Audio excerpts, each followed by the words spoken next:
Hey folks, welcome back to another review with yours truly, Sam Healey. Today we're taking a look at this guy right here, Rome Rise to Power from Golden Egg Games. And this is a neat little dice placement game, very similar to the Kingsburg mechanic where you're taking your dice and using the pips on them to go into certain places and so forth and so on, and trying to procure the pull of different people within the royal court. Has a very similar feel to that, but this is a lot lighter, and let me get to the table and I'll show you.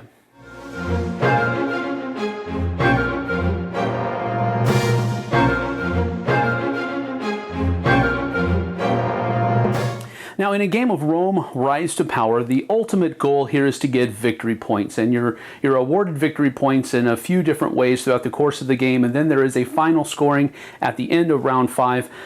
So whoever has the most points at the end of the game is the winner. So first of all, one of the ways that you can get points is to be on these different forum tracks here. And the way that you get on the forum tracks is by conquering different provinces in the different regions that award that kind of forum. So as you can see here, Sicily awards this little olive branch, I believe is what it is.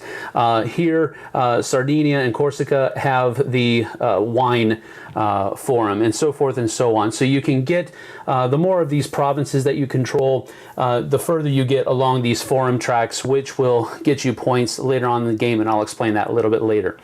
Another way that you can get points is by simply controlling the different regions. So there is an area control mechanic in Rome Rise to Power. It's very light. You'll understand that a little bit later, but you do get points for having the most military power. The numbers here in these provinces are the different military powers that are represented there. And then there is also putting on shows in the arena. Now, shows are put on in the arena by the gladiators and animals that you can purchase in the black market. Each player has 4 dice that they're going to be rolling throughout the course of the game for every round. And it's kind of like Kingsburg in this respect, where the first thing in the round is everybody rolls, and whoever has the most pips shown on their dice goes last. Whoever has the least goes first, and so forth and so on. Now, in the military power market, each pip on the die represents 1 military power that you can use to procure these different provinces. This number here is the number that you must equal or exceed in order to garner the control of that province. In the senator track, 1 die, doesn't matter how many pips are on it, it will get you the control of 1 of the senators. The only thing that the pips control here is the lower the number pip, the higher you go in choosing.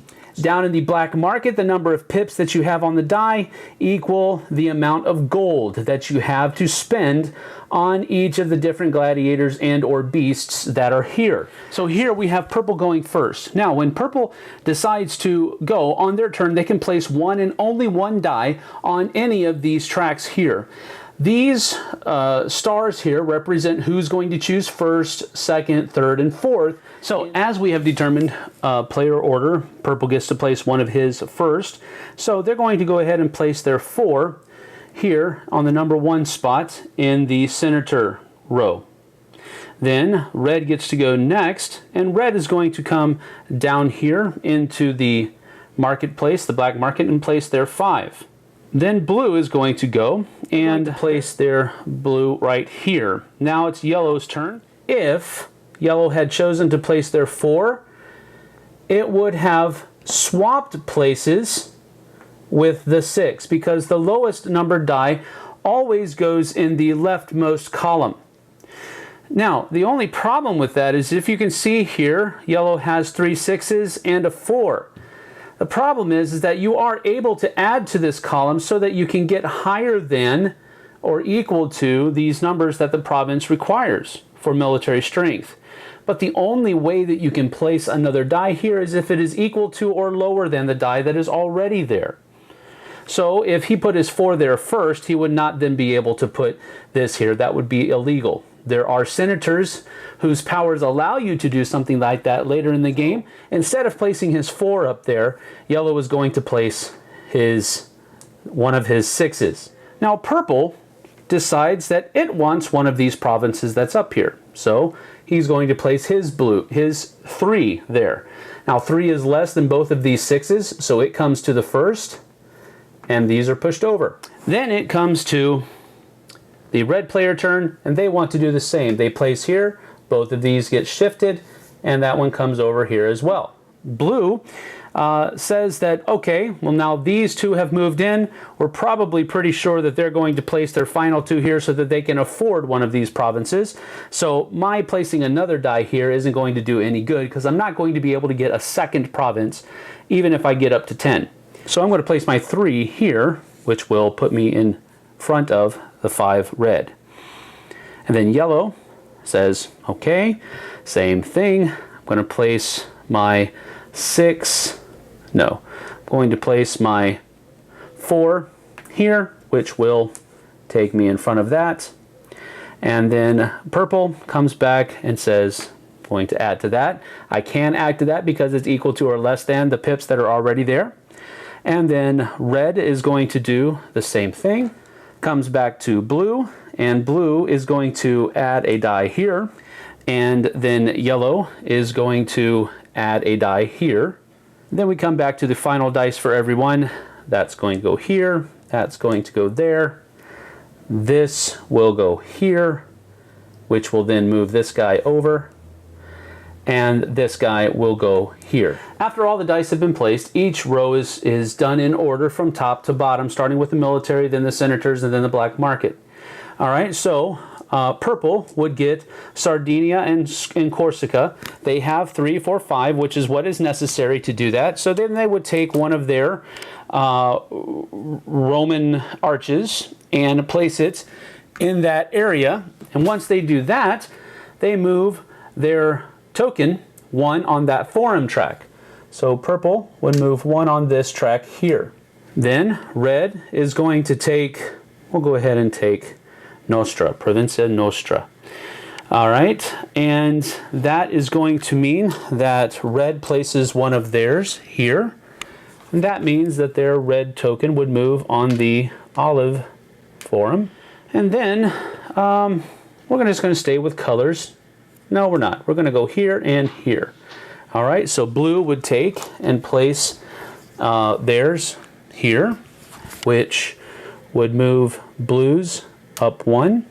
And then yellow would place here, which moves them up 1 here on the olive track up there. Then when it comes to the senators, it's important to keep in mind what provinces you have in order to choose what senators you want. And the reason that is because each senator yields a special power to his owner, but that special power can only be triggered when it is paired with a province that has the same symbol as the corner, bottom left-hand corner of the senator card.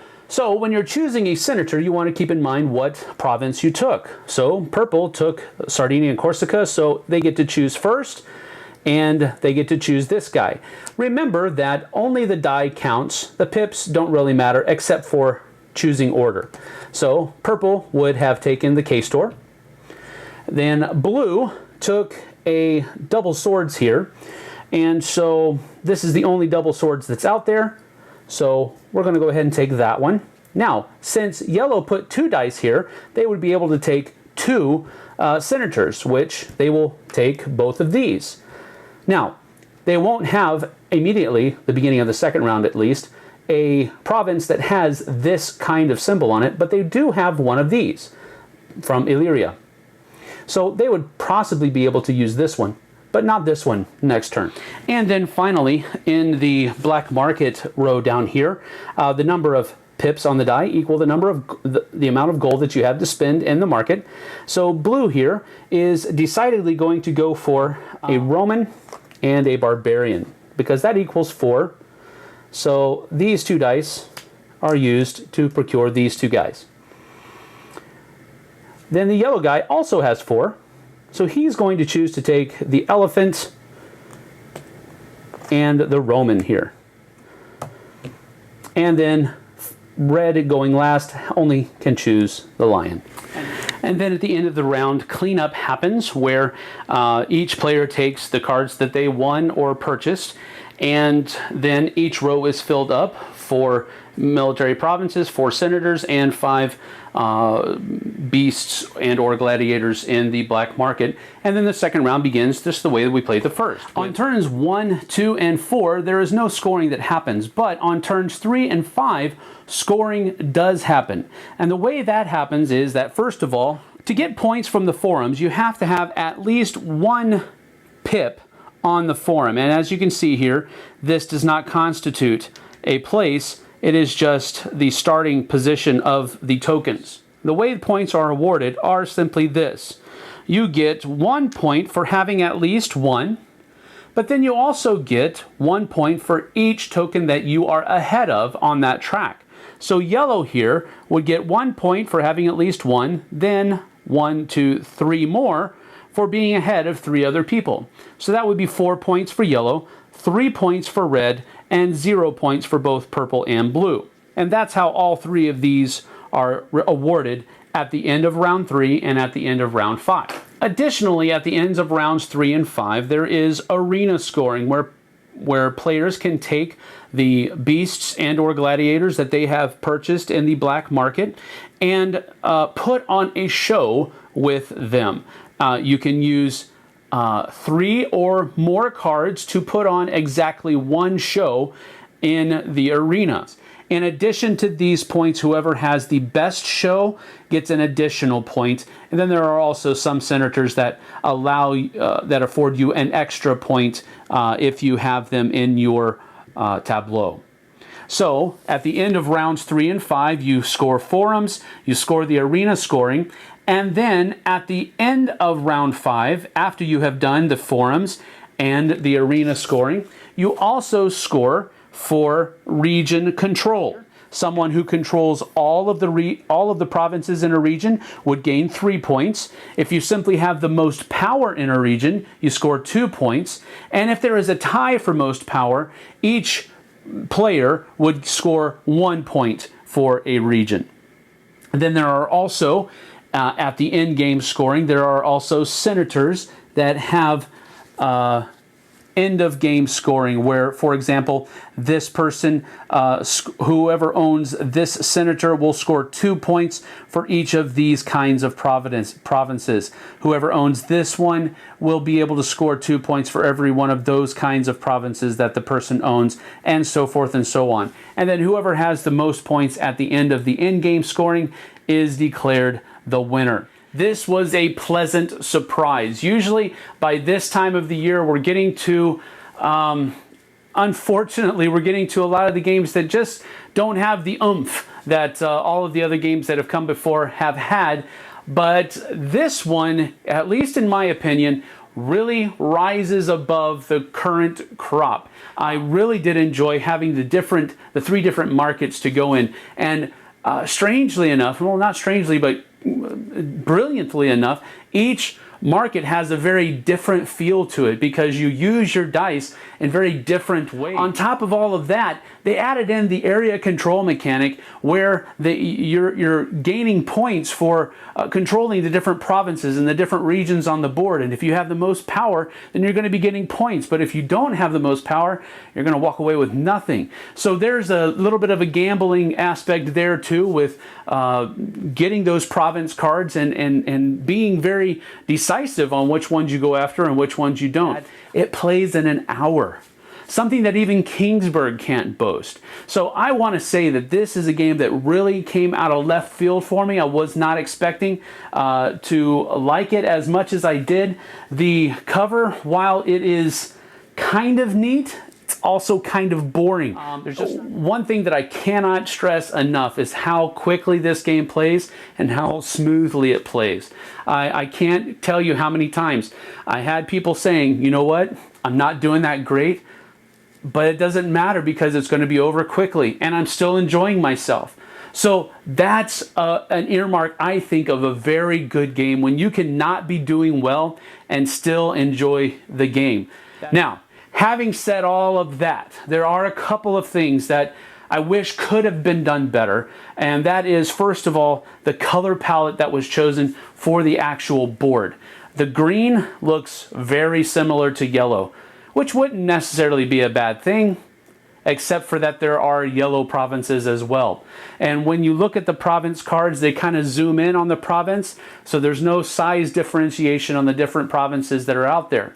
The other thing that is definitely a minor quibble, but again, this also happened in Meeple War where they had a really cool Warhammer for the first player. They have a sword to be the first player marker, which is cool. This is great. The problem is, first player doesn't really help much in this game because it doesn't go first player and then clockwise. It goes first player and then whoever had the second lowest number of pips on their dice, they're the second player. So having a first player token in this game doesn't do any good whatsoever. Minor quibbles to a very refreshing game from Golden Age Games. I'm giving this one 2 thumbs up, way up. I can see this as a gateway game even before you get into Kingsburg. If you have somebody that loves rolling dice and using those dice and manipulating those dice, I think they will definitely enjoy this, and you can use this as a step up to Kingsburg. So that is Rome, Rise to Power. 2 thumbs way up from me. See you on the flip side, folks.